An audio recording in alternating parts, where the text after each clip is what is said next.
Today on Touch Basin's Hole, we're joined by a Korean-American filmmaker, So-Yeon whose first debut feature, Liquor Store Dreams, will be making its world premiere at this year's Tribeca Film Festival in June. The documentary tells the story of a group of second-generation Korean-Americans who look to follow their dreams, as well as their Korean parents who run liquor stores in black and brown communities in Los Angeles. I'm delighted to say that she joins us via video now. Ms. thank you for your time today. Thank you for having me. First, congratulations are in order. Having your debut feature make its premiere at the Tribeca Festival is a huge achievement, of course. But before we talk about that amazing opportunity, I want to start from the beginning. When and where did your interest in filmmaking begin?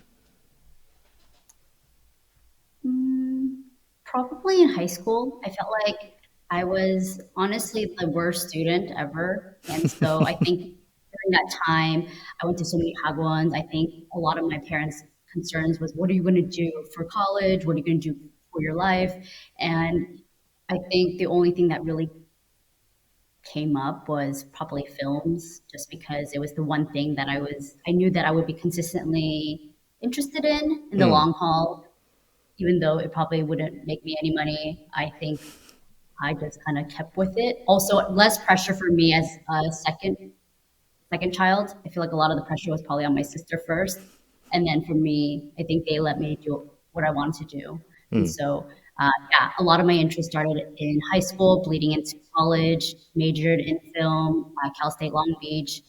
And I think from there, I interned. I tried to make my own short films. 7 years later, I made a short film called Licks for Babies about me and my dad through this program called Visual Communications. I was part of a fellowship where they required you to make a 5-minute short film. And I think for me, it was really a story that I always wanted to tell about me and my dad. Right. Growing up in a liquor store. And this was a perfect opportunity. And I think once I finished that short film, I think a lot of people wanted more. They said, make this into a feature length. And so after some time, I decided to make Liquor Store Dreams, the feature length version. So yes, let's talk more about Liquor Store Dreams then. You said it first came about from this short film, Liquor Store Babies. You said it was something you always wanted to film, this story you always wanted to tell, but still making that leap to make it. What was that like? A really long journey, just because I didn't really see anybody pursue filmmaking, so I felt like I didn't really have a path for me laid out. And so I really dabbled a lot during college to my early 20s. I just tried to make as much stuff as I could. And eventually it got to a place where I knew I wanted to tell the story just because it was so close to home. And I think working with a lot of different collaborators really helped me to be able to make a film that is so... I think filmmaking in general is a collaborative experience. And so I needed the help of other people for it to be really, really good. By myself, making all these films early on, I don't think it was good just because it was just me. Yeah. And so with the help of my collaborators, I feel like I was able to make something for the first time, a really good film. And yeah. It's posted on your YouTube channel. It's still available there. So for any of our listeners interested, they should definitely check it out. And we will perhaps provide links for it on our social media as well. You said people came to you and said you should make it into a feature. Were you surprised by the response? Yes and no, just because I do know that so many Korean Americans grew up in liquor stores in the 80s. Apparently, 75% of all liquor stores in South LA were Korean owned. And so I did understand that there was a generation of us that probably grew up exactly the same, knew exactly how the business works and things like that. So I think I wanted to tell a story that was universal, specifically Korean, but also universal to the second gen experience. I think grappling with, oh, do I chase after my dreams or help my parents' business or kind of settle for financial stability? I think those are questions that we always grapple with, and so I wanted to be able to put in one film. Right. On one hand, it is a very personal story featuring your own family and friends, but at the same time, it also sounds like there's a message for a wider audience, particularly the second generation immigrants, as you mentioned, and also for the wider, perhaps American audience as well, showing the wider American audience perhaps what the immigrant experience is like. Did you have all that in mind when you were making it then? For sure. I also, as a film buff and a person who just watches a lot of films, I never wanted to make something that was generic or repeating what was already created. So I really tried to make it as specific but universal as possible with very different layers and forms.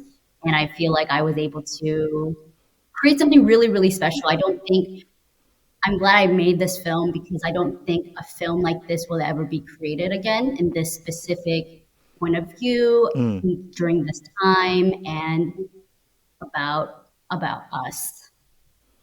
What was the process like of making a short film and then making it into a feature-length documentary? That must have been quite challenging. It was very challenging just because I think when you in concept the short takes obviously very there's a definite time when you're going to finish it. With the feature length documentary, I do know that it could probably go on forever. I could have kept shooting, but I knew from the very beginning I didn't want to do it unless I had a deadline and I knew where the story was going. And I think so. When people kept saying, hey, you should make this into a feature length documentary, it wasn't until 6 months later where I saw my friend Danny reopen his store in Skid Row, and he rebranded it. Had this beautiful celebration where he brought the communities together. And I think once I saw that, I saw an ending for myself, and so I approached the film with that in mind. Like this is the end that I want. But obviously, life happens. Who knew that COVID would happen? Who knew that George Floyd would get murdered by policemen. And so I think a lot of these life events really informed our film and really brought so much more urgency to it, just because I know that these issues also touch on the Asian American experience. And so I think I was able to add it into the story, and it really became such a deeper story than I ever anticipated. And I'm really happy about it. As we said, it is also a very personal story. Your father features heavily in the short film you made, and I'm assuming that he features heavily in the final feature as well. How was that experience of filming your father? Was it awkward or difficult at all, or was it emotional? I imagine it could have gotten quite emotional at times. For sure, I did. It was great I made the short film because it really gave me a primer of what to anticipate with the feature length. I always like to think that the camera is the mediator. Without the camera, I would not be able to have these open conversations with my parents. And it was really scary because I don't think without the short or the feature, I would have ever had these conversations, would be able to even ask certain questions. And I was able to find out so much more about my parents beyond me and just them as people. Because I always feel like you grow up with your parents and they're just like, your amma and appa. But in relation to, besides in relation to I don't know, I didn't know too much about my dad, where he grew up, how he came to America, and all the nitty gritty details of how he got into the business. And so it really gave me a chance to get to know him a little bit deeper. And of course, naturally, during that process, I realized that my dad is like a natural performer and he really takes direction really well. And he was able to really accommodate me as a director too, to be able to bring my vision alive. And yeah, there was a lot of tough moments just because me and my dad have a relationship where we're pretty open. And so that could open up another can of worms where we're a little too open, and I was able to capture all that.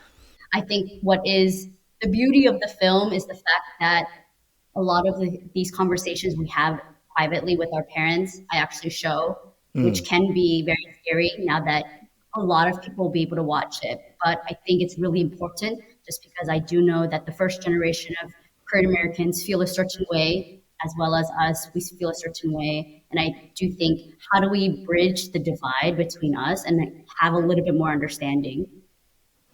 It's been a fairly long road, hasn't it? 3 years in the making, and you went through initially crowdfunding as well with a target of 30,000, which you've reached. Now that it's all coming together and you're going to have this premiere at Tribeca, how does it feel? It feels very surreal. It's such a generic word, but I think for us, growing up, second gen Korean American, immigrant parents, I grew up in K Town in Los Angeles. I went to public school, community college, then went to state. I think for us, I never imagined what could have happened. I think a lot of these things that I always imagine only happen to a certain section of people who are way more privileged, have way more money. I don't think, filmmaking in general is a very lucrative and privileged career.